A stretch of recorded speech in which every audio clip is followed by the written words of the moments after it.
میرے مرشد شاہ عبد الغنی رحمۃ اللہ علیہ فرماتے تھے کہ جس کو اللہ تعالیٰ سچا پیر دے دے بہت ہی خوش قسمت خوش نصیب ہے. اور یہ بھی فرمایا کہ اگر قیامت کے دن اللہ تعالیٰ پوچھے گا کہ اے عبد الغنی میں نے تم کو حکیم الامت مجدد ملت مولانا شفیع تھانوی نور اللہ مرقدہ جیسا پیر دیا تھا، اس کا تم نے کیا شکریہ ادا کیا؟ تو میں اللہ سے رونے لگوں گا اور رو کر کہوں گا کہ اللہ ایسا پکا سچا اور پیارا پیر آپ نے دیا، مجھ سے اس کا شکر ادا نہیں ہو سکتا.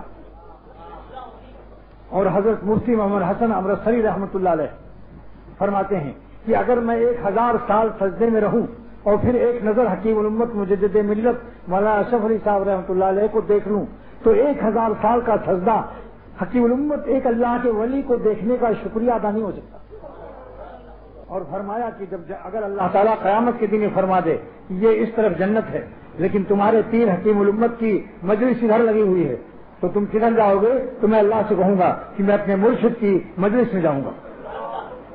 اس پر حکیم الامت نے نہیں فرمایا صاحب کسی تم نے ایسا نہیں کہنا چاہیے، مگر حکیم الامت کی فہم کو دیکھو کہ تم نے اللہ کے لیے مرشد پکڑا ہے تو اس وقت جنت کا مقابلہ اشرف علی سے نہیں ہے، اللہ سے ہے، کیونکہ اللہ کے لیے تم نے ہم نے پکڑا ہے، اللہ کے لیے پیر بناتا ہے انسان.